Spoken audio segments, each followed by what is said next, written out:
আব্বাজান ইব্রাহিম আলাইহিস সালাম যখন নাই কথা ইনসাফের কথা ইনসানিয়াতের কথা বলতে লাগলো, গরিব দুঃখী অসহায়দের মানুষের পাশে দাঁড়ালো, আল্লাহ সৃষ্টির পাশে দাঁড়িয়ে নমরুদকে মেসেজ দিতে লাগলো, এ নমরুদ তুমি পৃথিবীর রাজা হয়েছ, তোমাকে যে রব পৃথিবীর রাজা বানিয়েছে তার সৃষ্টির ওপরে তুমি জুলুম করো না, এদের ওপরে অত্যাচার করো না, এদের ওপরে অন্যায় করো না, নারীগুলোর ওপরে অত্যাচার করো না, মিথ্যা আইন প্রয়োগ করো না, ফিতনা ফাসাদ তৈরি করো না, সমাজের বুকে নাই ইনসাফ ইনসানিয়াত প্রতিষ্ঠিত করো, নাই বিচার প্রতিষ্ঠিত করো। এই কথা শুনে অনেক বড় কথা নমরুদ আব্বাজান ইব্রাহিম আলাইহিস সালামকে এইভাবে সে বিশাল আগুন তৈরি করে ওই আগুনের মধ্যে নিক্ষেপ করে দিয়েছিল। এ যুবকেরা, তরুণেরা, বাপেরা, আমরা যে আল্লাহকে ভালোবাসি, আল্লাহ পাক আমাদেরকে পরীক্ষা নিতে লেগেছে। ইব্রাহিম নবীকে পরীক্ষা নিয়েছে, যখন আগুনে ফেলবে, আগুনের এত তাপ, কাছে কেউ যেতে পারছে না, তাহলে আগুনে ফেলবে কি করে? এই জন্য একটা চরকি তৈরি করা হলো। ওই চরকি দিয়ে খুঁড়িয়ে খুঁড়িয়ে খুঁড়িয়ে ছুঁড়ে আব্বা ইব্রাহিম আলাইহিস সালামকে ব্যাবিলনের যে শহরে আব্বা এসেছিলেন, ওটা আমি দেখে এসেছি, বিশাল জায়গা, ওই জায়গাতে আগুনে ফেলার জন্য ছুঁড়ে দেওয়া হবে। এই চরকি খোঁড়াতে লেগেছে, ঠিক এমনই সময় জিবরাইল সাল্লাম চলে এসেছে, ওই চরকিকে ধরে ফেলেছে, ধরে ফেলে বলতে লেগেছে, এ হযরত ইব্রাহিম আলাইহিস সালাম, যদি বলেন আমি আমার ডানা দিয়ে এমন ঝাপটা দেবো এদেরকে এখানে সব নিশ্চিহ্ন করে দেবো, আপনার কি কোনো সাহায্য করতে হবে?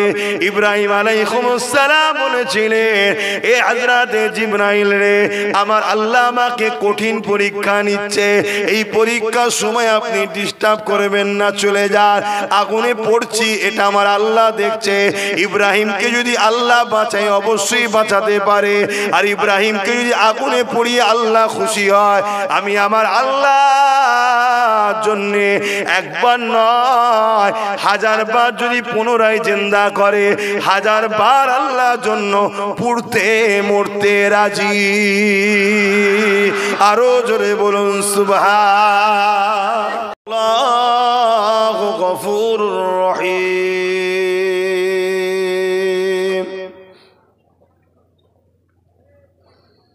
কালা রাসূলুল্লাহ সাল্লাল্লাহু আলাইহি ওয়াসাল্লাম, মান আহাব্বা লিল্লাহি ওয়া আবগাদা লিল্লাহি ওয়া আতা লিল্লাহি ওয়া মানআ লিল্লাহি ফাকাদ ইস্তাকমালাল ঈমান। আমার আব্বা জানেরা, আমার নওজোয়ান তরুণেরা, যুবকেরা, ছোট ছোট বাচ্চারা, পর্দার আড়ালে অবস্থিত আমাদের সকলের মা ও বোনেরা, সম্মানীয় উলামা হযরত, হাফেজে কোরআন, ইমাম সাহেবগণেরা, কঠিন একটা পরিস্থিতি পৃথিবী জুড়ে আবার মাথাচাড়া দিয়েছে। এইরকম একটা অস্থিরতার মধ্যে দিয়েও মহান রব্বুল আলামিন আমাদের এতগুলো মানুষকে নিরাপদ ও শান্তির সাথে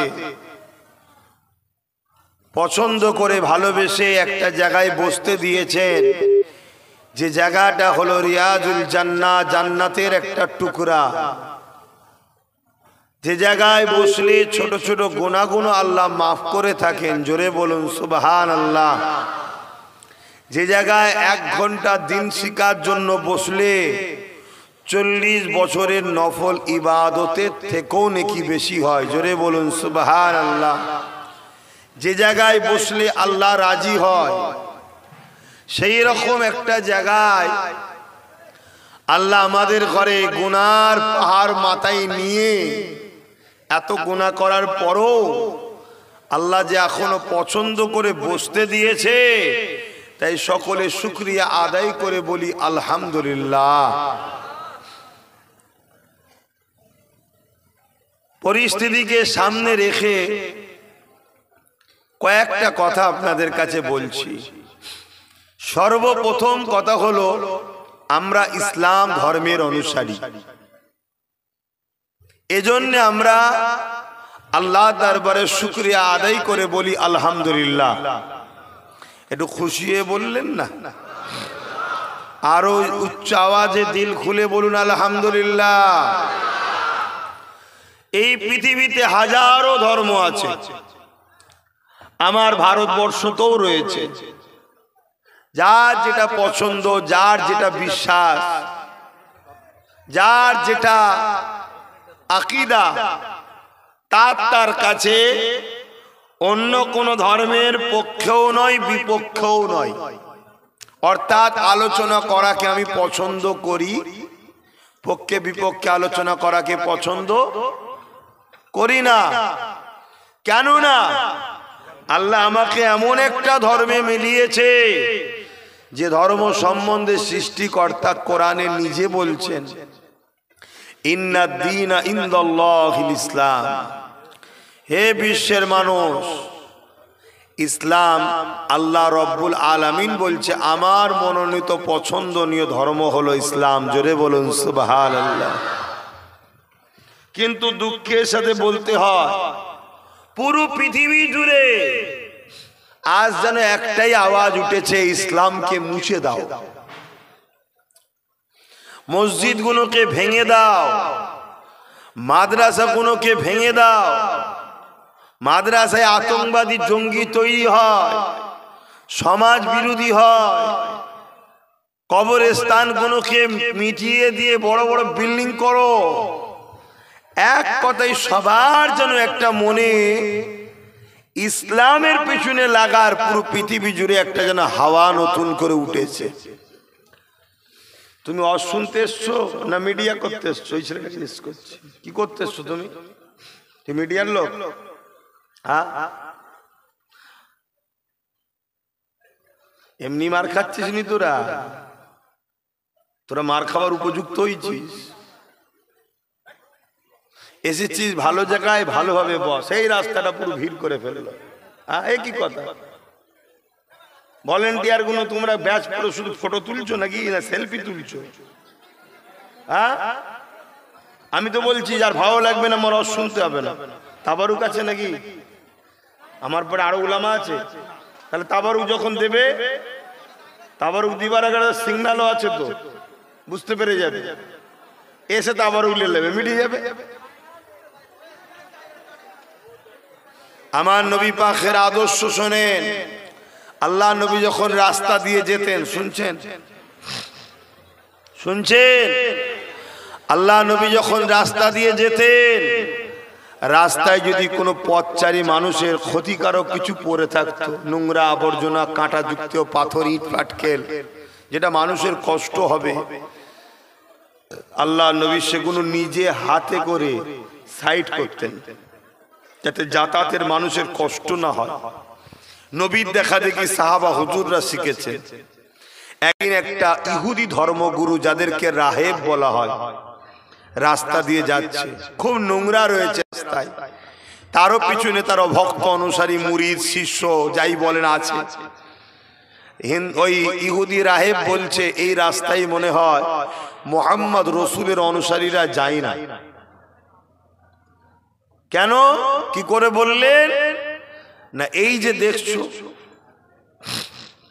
যে দেখছো রাস্তায় নোংরা, এই নোংরা প্রমাণ করে দিচ্ছে মুহাম্মদ রসুলের অনুসারীরা যায় না। কেন, মুহাম্মদ তার অনুসারীদেরকে টোটাল মানুষ হবার আদর্শ দিয়ে গেছে। জোরে বলুন সুবহানাল্লাহ। কোন জিনিসটা বাদ দেয়নি।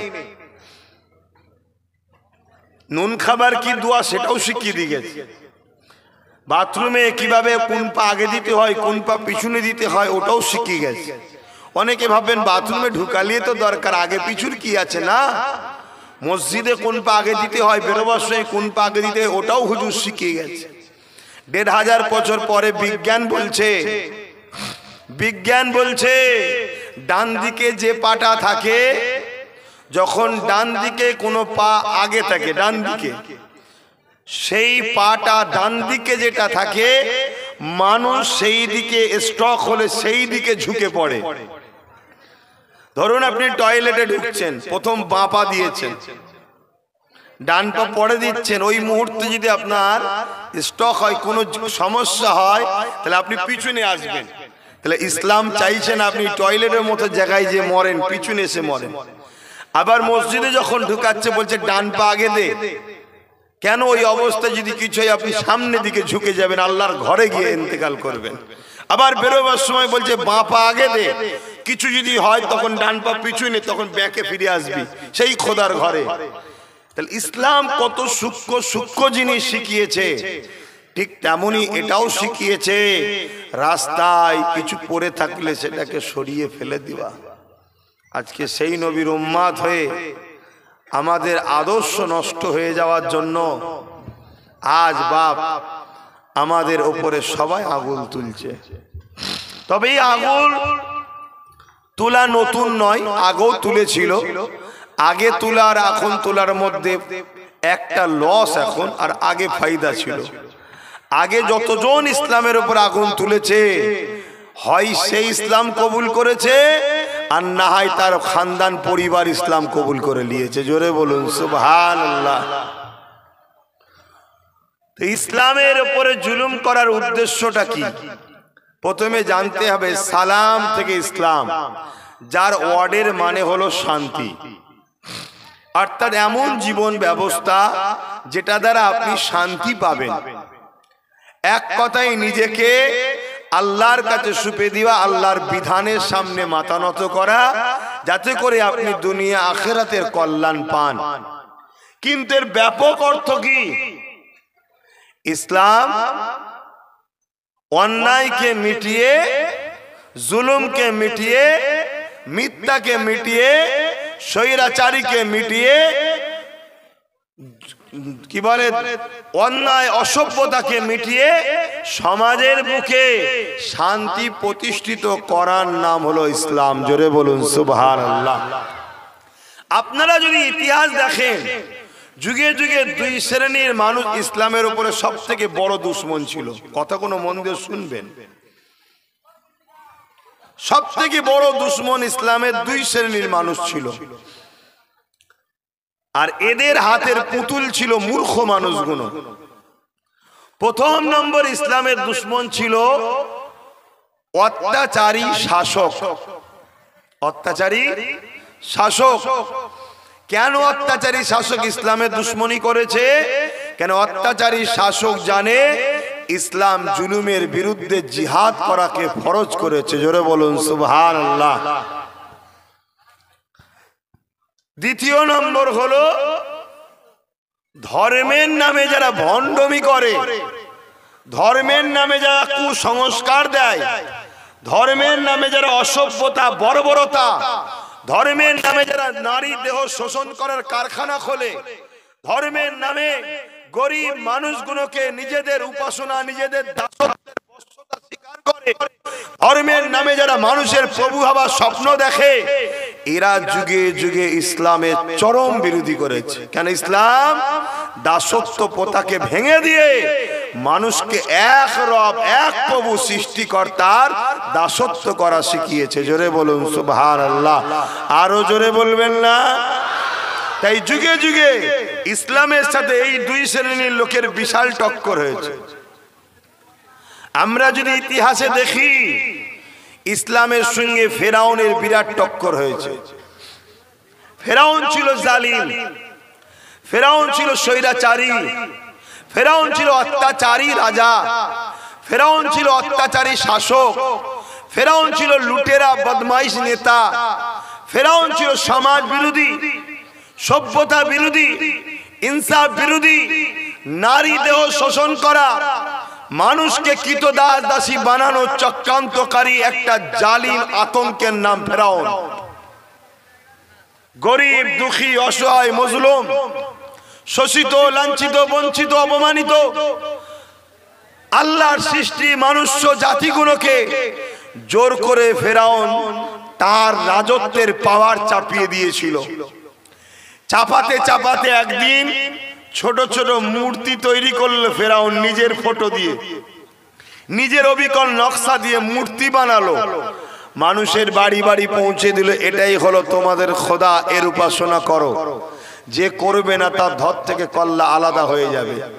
এমন একটা আতঙ্ক তৈরি করে দিয়েছে, এমন একটা ভয় ত্রাস তৈরি করে দিয়েছে, এমন ভাবে মানুষগুলোকে গরিব বানিয়ে দিয়েছে, এমন ভাবে মানুষগুলোকে গোলাম বানিয়ে দিয়েছিল। 90% মানুষ এক কথায় ফেরাউনকে খোদা বলে মেনে নিয়েছে। শুধু বনি ইসরাইল কওমের গুটি কত দুর্বল গরিব চাষি একেবারে অসহায় মানুষ, তারা বলল আমরা মানব না। শুনছেন তো নাকি? আমার অস্বিধ হচ্ছে, আপনাদের সব তো সুর শোনা ভক্ত, সমাজের কি হচ্ছে সেটা ভাবছে না। ঠিক আছে, আল্লাহর নিয়ামত একটা জিনিস, কিন্তু ইতিহাস শোনেন ভাই, ইতিহাস যদি বেকার হতো, আল্লাহ কোরআনের তৃতীয় অংশ চতুর্থ ভাগ করলে এক ভাগ হুকুম আহকাম, আর তৃতীয় অংশ 3 ভাগ আরো শুধু নবী আলাইহিস সালামদের জীবনী, আল্লাহ নবীদেরকে ওয়াকিয়া ঘটনা শুনিয়েছে। জোরে বলুন সুবহানাল্লাহ। এমনি শোনাইনি আল্লাহ, কেন ইতিহাস থেকে জ্ঞান পাওয়া যায়, ইতিহাস থেকে শিক্ষা পাওয়া যায়, ইতিহাস থেকে আমাদেরকে চেতনা দেয়। আমি কোরআনকে ইতিহাসই কোরআনেরই একটা ওয়াকিয়া আপনাদেরকে শোনাচ্ছি, একটু মন দিয়ে শোনেন। কোনো একটা যেন মনে হচ্ছে আমরাও হয়তো ফেরাউনের, আজকের ফেরাউনের তালুর মধ্যে আমরা পড়ছি, তাই একটু শোনাচ্ছি। অসুবিধা হচ্ছে কি? তাহলে বলুন দুটো মহব্বতের ঘটনা বলে চলে যায়, আর কি করব? কেন জলসা না করলে খাবো কি? কে জলসা করি তো খাই, এটা আবার অনেক মুসলমানের ধারণা আছে। তোদের জলসা কি করে হয় দেখে নেবো। ওরে শয়তান, তুই মুসলমান, জলসা কি রেজেক নাকি? আমার রেজেক তো আমার মালিক, আমার আল্লাহ। জলসাটা একটা বাহানা, জলসাটা একটা ওসিলা। হ্যাঁ, এখানে এত লোক বসে আছে, সব জলসা করেন নাকি আপনারা? খাওয়া হয় না? হয়নি? আমার তো মনে হয় আমার থেকে ভালো খাওয়া আপনাদের হয়, আমার থেকে ভালো খাওয়া মনে হয় আপনাদের হয়। কেন? আপনারা খাবার টাইম পান, আমরা তো খাবার টাইমই পাই না। বাড়িওয়ালা কত রকমের ফল 3টে প্লেটে করে সেজিয়ে দিল, আমি বলুন না, এমনি আমার 8 মিনিট গাড়ি লেট, 6:30টায় উঠার কথা, 6:38 হয়ে গেছে দেখলাম। এখন খাওয়াটা শোভা দেবে না, চলে এলাম। আবার নামবো, আল্লাহর হাওয়ালায় চলে যাব, সময় পাই না। তা খারাপ নেবেন না ভাই, পলিসিগুলোকে বুঝুন। কেন কোনো একটা জায়গায় আপনারা আবার বিপদের দিকে যাচ্ছেন।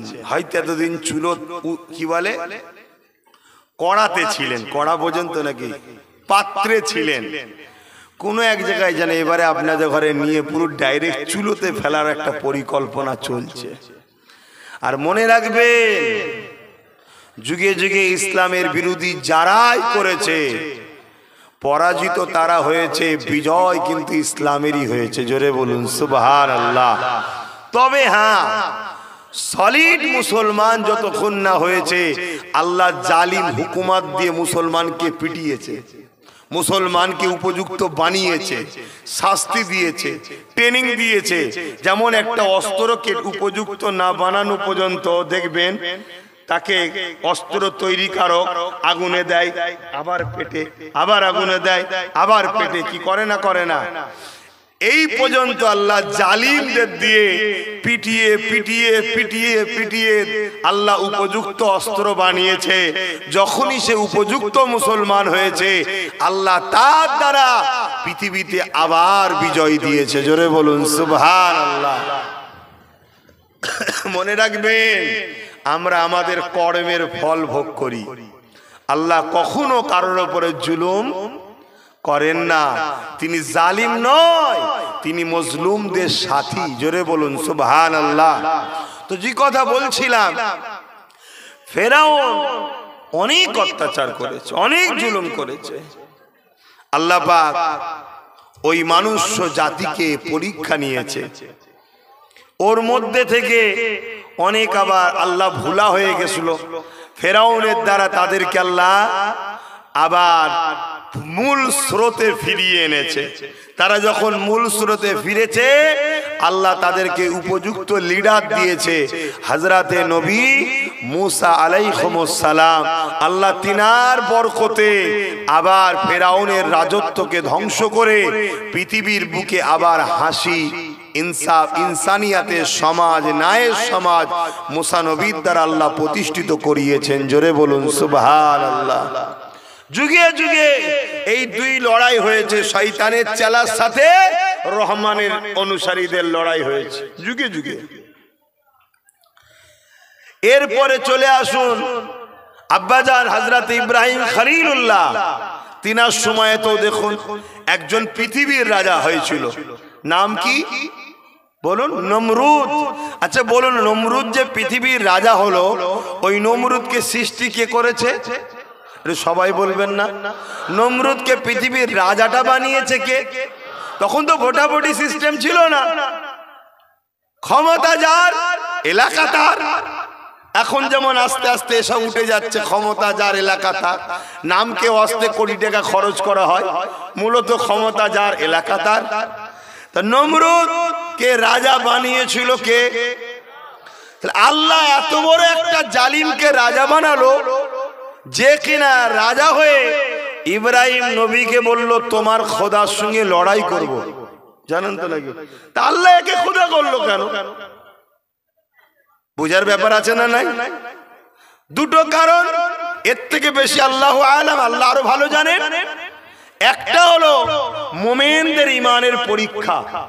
আমরা বলি না আল্লাহ আপনাকে ভালোবাসি, কি গো বলেন তো নাকি? এই ঈমানের পরীক্ষা কতটা ভালোবাসে, এবং আমাদেরকে আল্লাহ শিক্ষা দিচ্ছে প্রেমিক কেমন হয়। দ্বিতীয় নম্বর হলো আল্লাহ এটা শিক্ষাও বিশ্বকে দিচ্ছে, পৃথিবীর রাজা হতে পারে, নমরুদের মতো রাজাকে আমি আল্লাহ আমার মারার জন্য একটা খোঁড়া মশাই যথেষ্ট। জোরে বলুন সুবহানাল্লাহ। আরো জোরে বলবেন না? আহা। আর দ্বিতীয় আমাদের পরীক্ষা।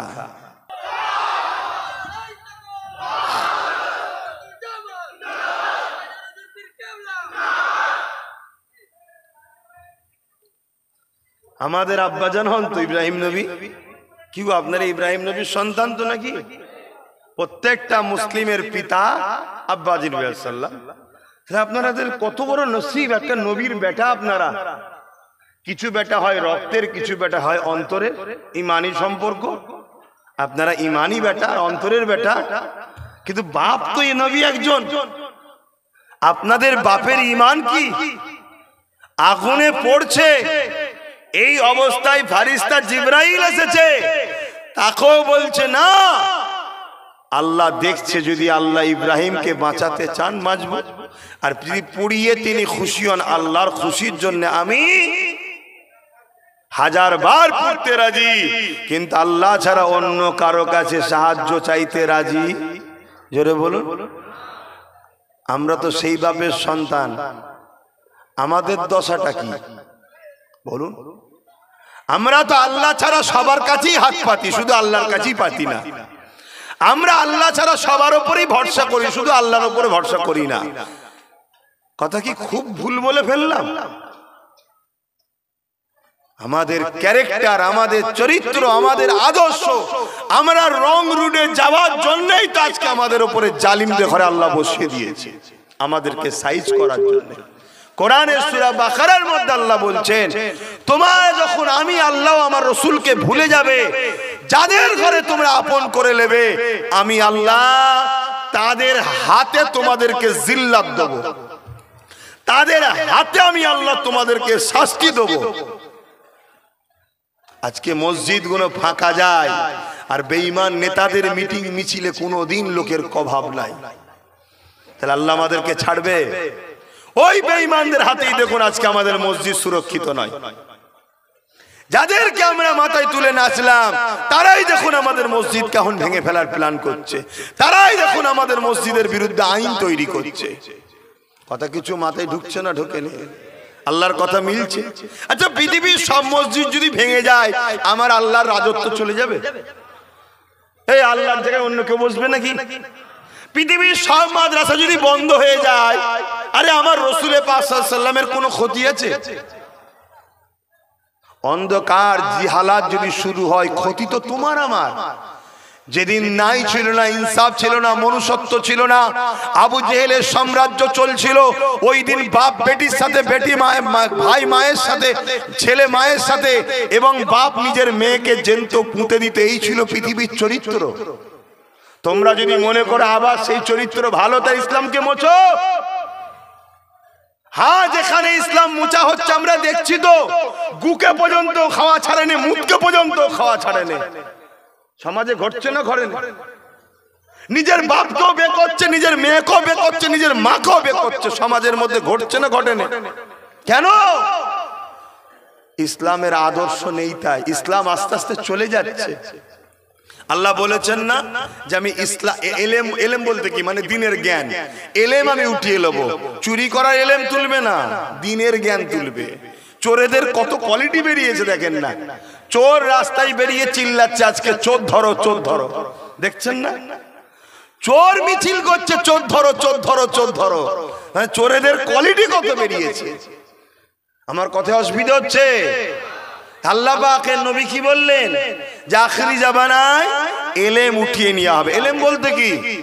দিনের এলেম, ইসলামের জ্ঞান, অর্থাৎ সভ্যতা উঠে যাবে, ইনসাফ উঠে যাবে, ইনসানিয়াত উঠে যাবে, ন্যায় উঠে যাবে, সত্য উঠে যাবে, মনুষ্যত্ব উঠে যাবে, প্রেম উঠে যাবে, ভ্রাতৃত্ব উঠে যাবে, এগুলো উঠে যাবে। আজকে উঠে যাচ্ছে না? যায়নি? কাদের দ্বারা উঠে যাবে? বড় বড় আলেমে হাক্কানি, আলে উলামায়ে দ্বীন করে আল্লাহ ইন্তেকাল দিয়ে তুলে নেবে।